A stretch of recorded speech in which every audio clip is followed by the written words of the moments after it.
You're listening to an Anazao Ministries podcast.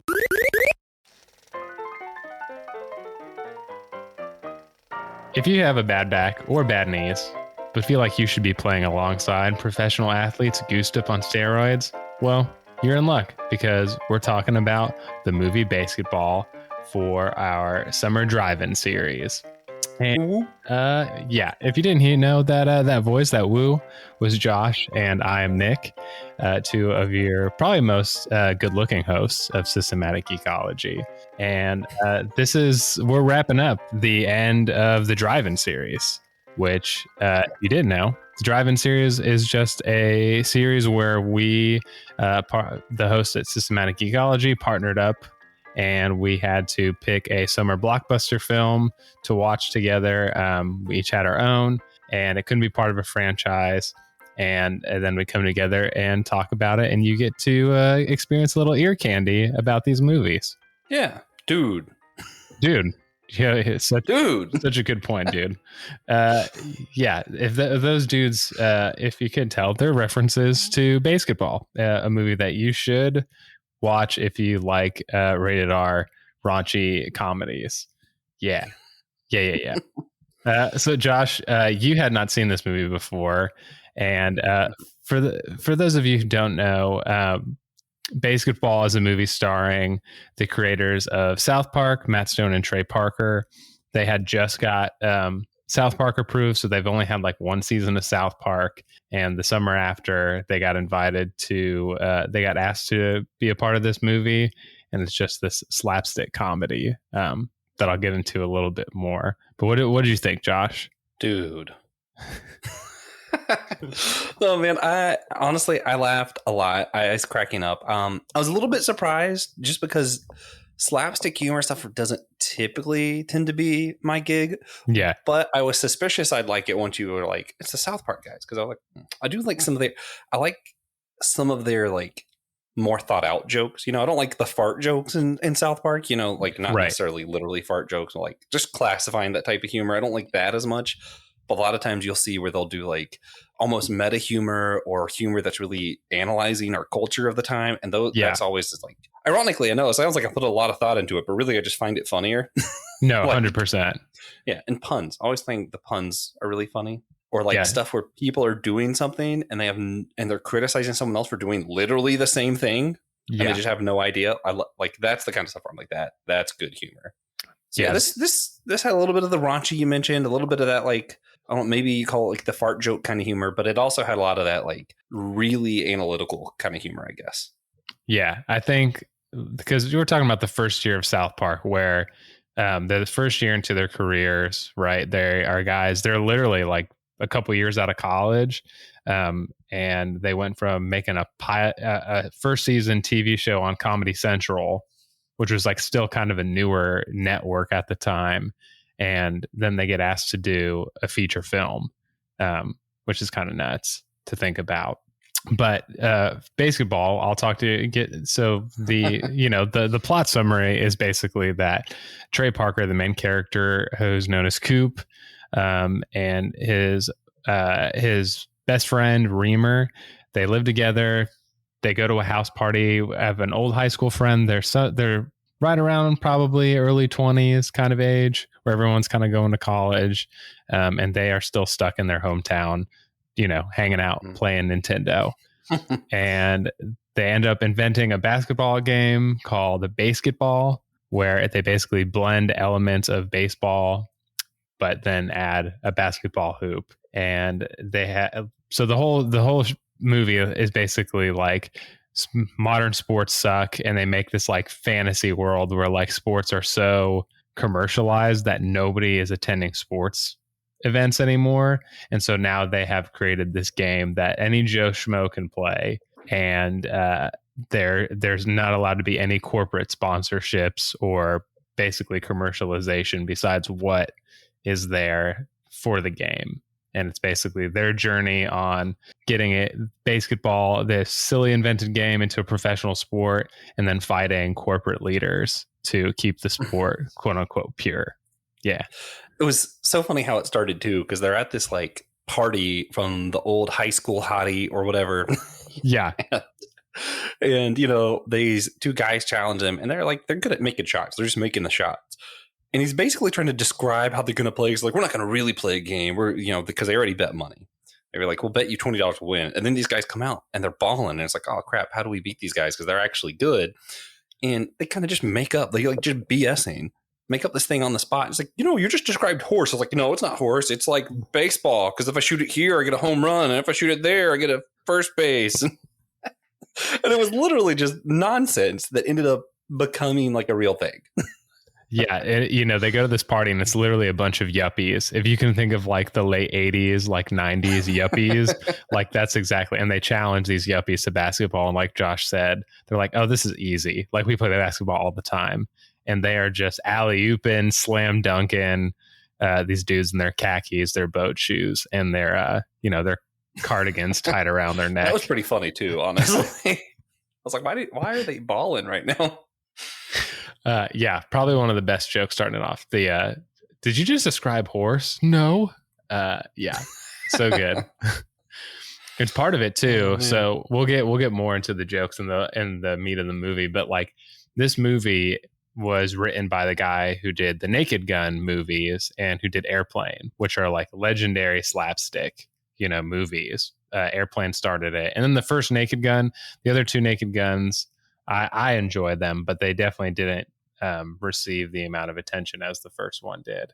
And so he wanted to make this movie, and he actually, the director, creator, David Zucker, actually invented basketball for real.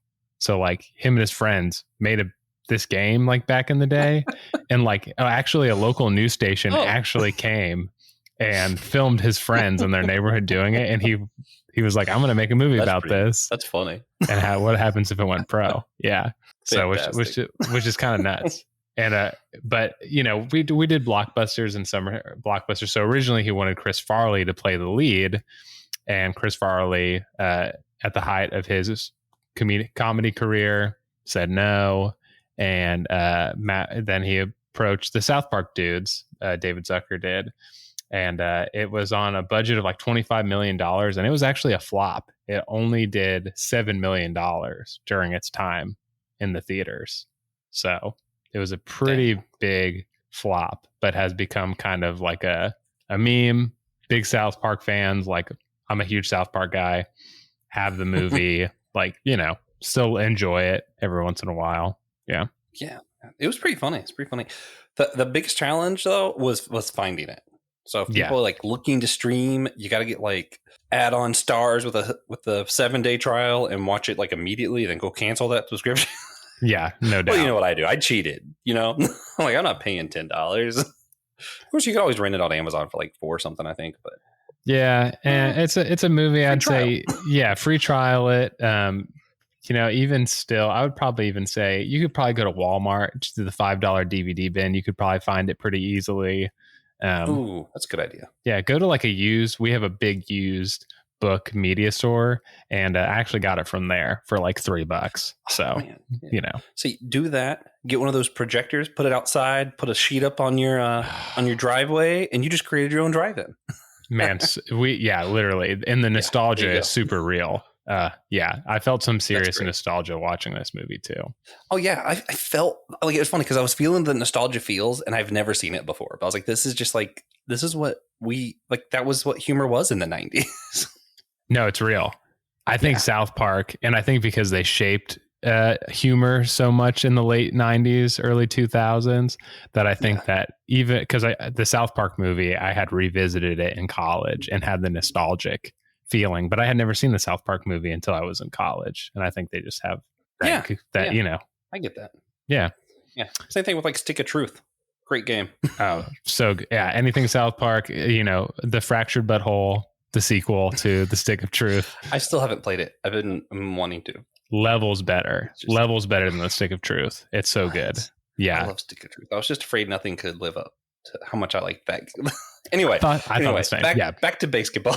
Back to baseball. We could talk about South Park all day, but we won't. So that's we had talked. Episode. Yeah, next episode. We should do that actually.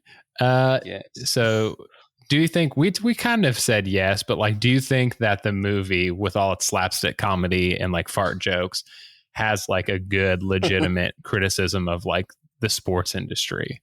Yeah, it's funny that this was in '90s because I feel like it's only become more relevant, Mm-hmm. so, in some different ways, even. But like, yeah, absolutely, a lot more commercialized, a lot more all that stuff. I'm not huge into a lot of sports. I know Nick's wearing his Miami Dolphins hat. You know, I support all Florida football It's true. except for Gators. Um, Eh. sorry if you're a Gators fan, but you're not really welcome here. Find a new podcast. I'm kidding. I'm kidding. But actually, I grew up in Tallahassee. My mom went to Florida State, so I'm obligated. I have a contract at birth to hate the Florida Gators. It's also part of just being like your last name's Knoll. You can't, you got to cheer for the Knowles. So I'm a I big love college football guy. Yeah. Huge college football guy. I told my wife when she married me, she's now officially a semi-Knoll. So for me, I'm looking at that. And for those who don't know, this year, the Supreme Court had a ruling. And basically now college players are going to be able to make money for what they do in college football. So they're going to be able to do some of these advertisements and different stuff on the side. It's exciting on one hand because it means I might get the college football video games back. And those Right. are the only ones that I cared about. I don't care about Madden.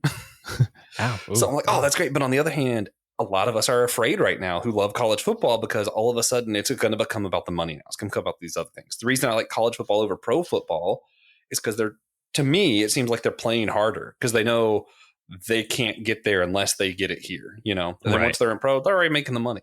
Like, I can sit on the bench and make millions, Like one of my favorite college football players, Christian Bonder, was only in pros for like a couple years. I'm not saying he didn't try. I am saying he made plenty of money. His wife, is one of the announcers for sports, and he doesn't do anything anymore.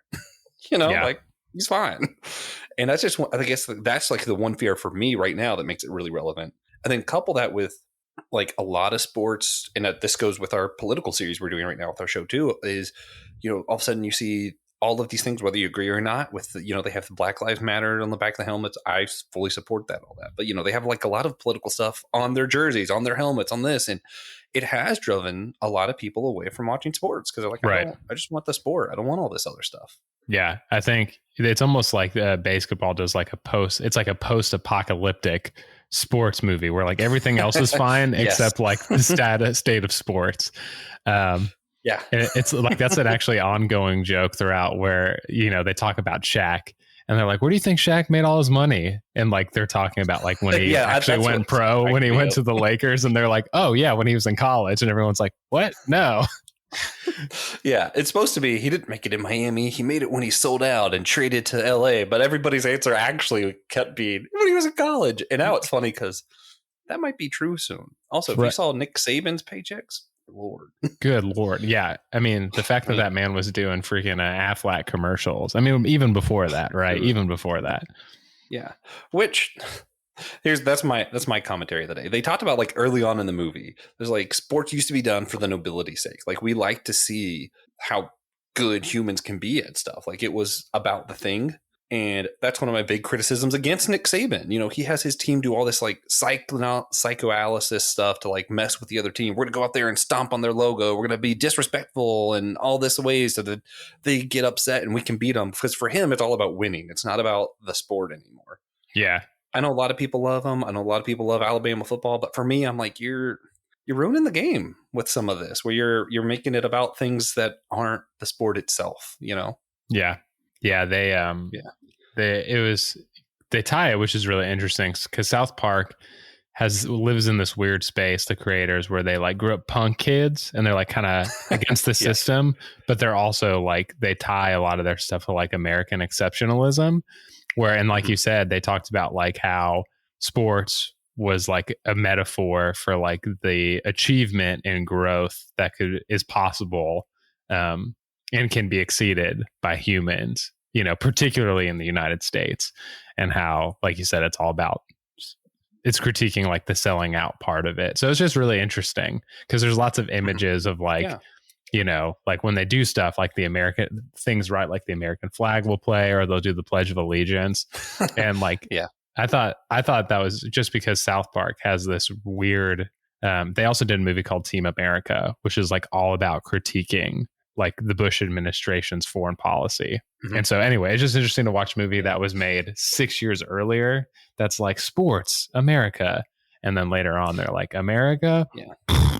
It's just really interesting. Yeah. Sidebar on that. Whenever they were critiquing how people were like, all up in arms about people kneeling during the anthem, they did it, or like, we'll just have J.J. Abrams do what he did with Star Trek and Star Wars, and he'll redo the anthem, and it's fine. And the anthem starts with, "Please stand, kneel, sit, or I forget, like squat during this anthem," and everybody's like, "Wait, how do we protest it now?"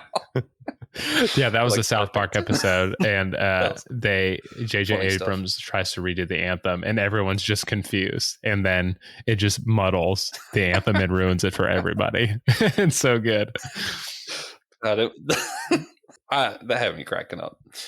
But yeah, and I mean, you see the same kind of themes with like this movie too. And I think what's funny is like it starts off with this criticism, and we're going to get away from this part. But if you remember the beginning, it's also criticizing how people are like overly celebratory, and it's all about the show. And yet a lot of basketball, it's like they ignored that the rest. I don't know if this is done on purpose or not, but like a lot of basketball, when you're watching the games, there's like these women doing these shows and like all this stuff. And a lot of it is like, oh, can we distract the shooter? As like part of the game is you can do whatever you want to interfere with the shooter to make him like miss because he's distracted, right? And it is very much just show and stuff. And I was like, did they just forget that was part of the beginning, or are they just intentionally ignoring that? I was kind of confused about that. No, I didn't even really catch that, but that's true. And even like, to a certain degree at the end, they do, like, obviously the bad guy gets them to agree to like a corporate merch deal. Yeah, of and course. It's like going to be like the guy's like, oh, we're going to send proceeds to the charity that the main character's love interest is, the director of. And so he uses that as blackmail. But even later, they start tying in corporate stuff. And even the main character finds out that all his merchandise is being made by like child laborers in Calcutta. And then he stops it and creates jobs in the United States. And so he basically becomes like an idea, instead of like this evil corporate overlord. He starts like, he gives his team members part ownership of, the team. He gets jobs in the United States and, has them do the Pledge of Allegiance before their workday or whatever, which is really funny. Yeah, obviously. And I think that it's one of South Park's things is that there's an early episode where they critique like a local coffee shop, and then they compare it to Starbucks. Like, so Starbucks coming into a town, and the local coffee shop is like, oh, this is evil. We have to get the corporate thing out of there. And so they start using like marketing tactics that are usually associated with like big corporations. And like the whole point was that like some businesses can be good for the economy and communities, and local businesses can be just as bad. And I think they kind of are getting around to the same thing, where they're like, it's mostly the content of the character behind the, the corporate owner or something. Yeah. I like how we're making this a South Park episode too. Yeah. Because it also made me think of a South Park episode. There's the one where they're criticizing school meals and stuff. They have all this processed food at the school, and they're kind of criticizing that, and they end up replacing it with, they team up with Burger King. They have the Impossible Burger, so they get that kind of stuff replacing it. So, which it turns out was also just vegan processed crap. Like, there's the same thing. They just said vegan because it didn't have anything real in it, know. And you kind of see this with here too. Like I mentioned earlier, like it was all about the showmanship, and then they still made it about the showmanship, and it was all about not having capitalism. And then they end up doing capitalism, and you see with like the kids stuff where they were really upset and went and did something because they were unintentionally using these children in for child labor, but at the same time intentionally they're taking a kid to the bar, they're having him drink alcohol with them, they in the hospital, and they end up like pulling some plugs and electrocuting the child. And it's like, you might not have known about the abuse you were doing over there, but you did know what you were doing to the kid that was with you. So you kind of still see that little bit of classical irony, I guess you would say. Yeah, and like you said, even too, the part where they have like all of the players and people in the stadium wear like a ribbon for the kid because he's dying of some liver disease of some sort. It's unclear, and Yeah. it makes it funnier when they take him out drinking, and he's like the kid's drunk out of his mind, and they're like, "Are you sure you're going to be okay for your liver surgery?" And Yeah, yeah, it's like, guys, y'all are contributing. Like, yeah, I wonder if they did that like on purpose. sad If funny. that's like if it's you know kind of similar where they're like, oh, America and stuff. I wonder if it was intentionally like, oh yeah, there's just no way out of this. Like we're just stuck in exploiting people Yeah, for you know, making money. I'm gonna say it has to be knowing them. I feel like it definitely, but also, I mean, I'm just thinking like this is funny, not to make it about churches, but I mean, just Americans in general, we do this thing like we care so much about donating to help these people who are hungry in Africa or hungry over here. We send missionaries to these other countries to help with these needs. And it's like, okay, but you're mistreating the people here. Like, I'll be specific with churches because that's my own culture and it's easier to criticize. But, when you're here talking bad about one another, you have people in your own church who can't afford their house bill and can't afford 3 meals a day, and you're sending money to a missionary to feed children in another country. My mind always goes to, well, why aren't you caring for the people who are hungry in your own congregation first? Right. Yeah. Yeah, I agree. Yeah, it's really I really like that kind of the same thing translates. Yeah. Yeah, I just really that's Sorry. just such that no I didn't mean to just drop that, but no, I got to think it's just about what it that made me think more. of. I think that's such a really great. I think you like the way that you talked about like the talking about the exploitation of child laborers versus like the acceptance of exploiting the kid with sickness as just like part of it and charming and sweet. Yeah. Is like, oh man, the irony there is insane. And then tying it into like the missionary culture, the toxic kind of missionary culture is very is really really good. Yeah.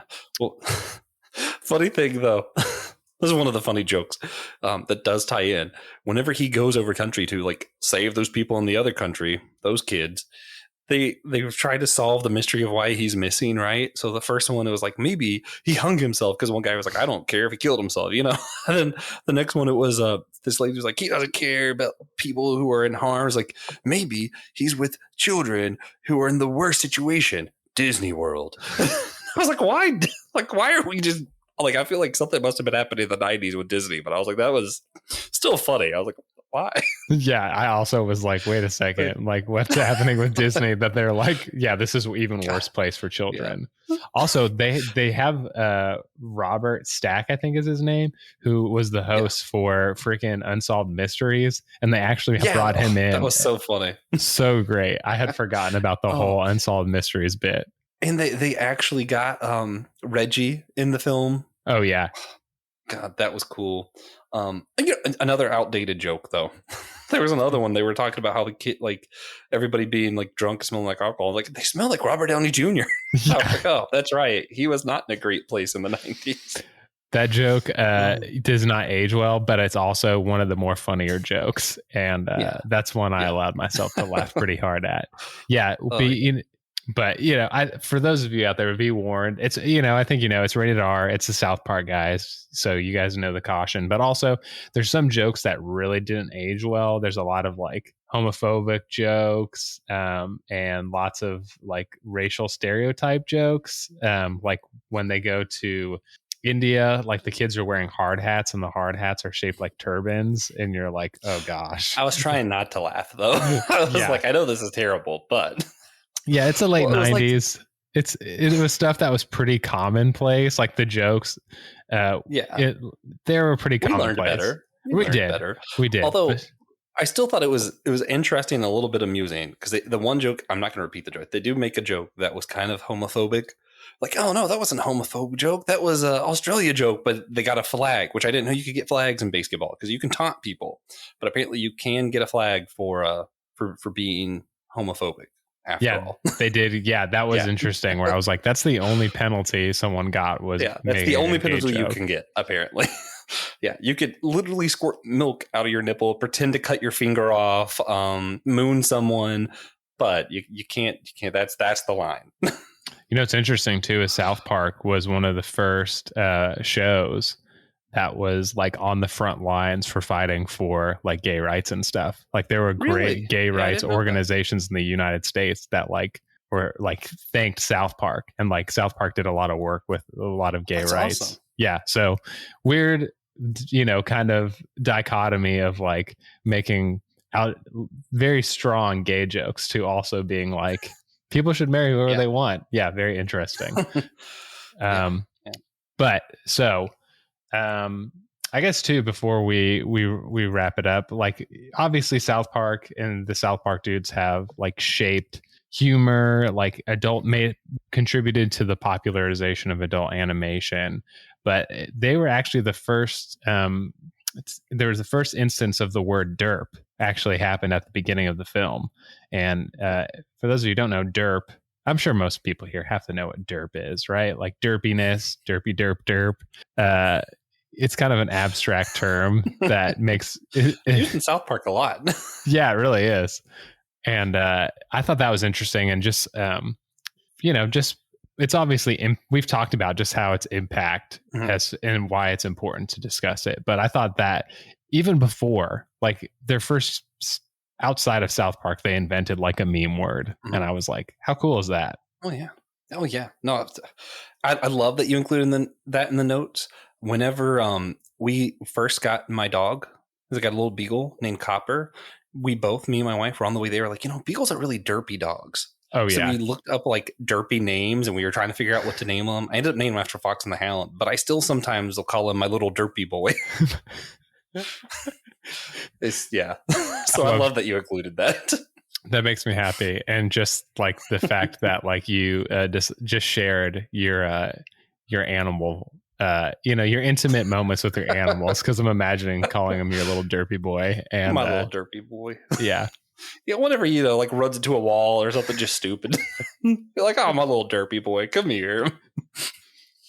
So, we've covered a lot in this brief time with basketball. I think that y'all should. I hope that our conversation has you curious. I think if you watched it, that if y'all like South Park, you'll absolutely like basketball. Oh yeah, but if we if we were going to a basketball game or just basketball, seeing it at the drive-in, especially in the summer, it's hot. We're probably in middle school, high school. We can't drink. What kind of icy would you get, Josh, to cool yourself down? Man, I'm thinking we're on the way to the drive-in. We could stop at a 7-Eleven or a QT or something, to get like a real good range of flavors. They do have, and I know you said we're not 21, but good news is these ices, even when they're named after alcoholic drinks, aren't alcoholic. The pina colada flavor, man. I love it. So I love just that combination of things. It's funny because I don't really eat coconut. I don't really eat pineapple. But man, you get them together, something magical happens. Something magical. That's a great choice. I worked at a coffee shop and we had a pina colada smoothie, and it was amazing. Sounds great. Spectacular. Yeah. It's a great choice. I would good pina colada, man. So good. I would really like the lemonades when they mix it with stuff. I would probably pick like a raspberry lemonade icy. Ooh. They always hit the spot. One. Yeah. And I'd hit 7-Eleven because every time I go anywhere that's not 7-Eleven, the ices, the consistency just isn't there for me. 7-Eleven just has it. That's fair. So that's fair. Yeah. Really, I prefer a slush to an icy, but that's getting into minute differences that don't really matter. Oh yeah. I just like them a little bit more liquid. I drink it too fast for an icy. I end up with just a bunch of ice. Yeah, that's how I am too. Which I think 7-Elevens are slushies, right? And then ices are. That's a great question. Yeah. I'm counting them all as the same for the purpose of it being able to say pina colada. So I like it. So there you go, listeners. If you go to the drive-in this summer, which my wife and I are planning to see a double feature of Oppenheimer and Barbie at some point, that's what I'm going to get. Very nice. I'm going to get myself that icy. But yeah, this is the last drive-in episode for the series, and you can check out the show notes, and you can go to the playlist and listen to all of them. We've done really cool stuff. Josh and I did one on Kingdom of Heaven. Christian and Kino did Blade, even though they cheated with their franchise. Those cheaters. Yeah. But nonetheless, a very great episode. And The Last Dragon. That was a good Oh, one. yeah, The Last Dragon. Out. Inside Out was one. That's true. Good stuff. Yeah, really good movies, really fun series. So yeah, you should do that. And there's a whole bunch of stuff. You should rate and review the show on Podchaser or Spotify or Apple Podcasts, wherever you get the podcasts. There's a YouTube channel. We have a Discord that you can come nerd out with us. Remember, we're a chosen people, a geekdom of priests.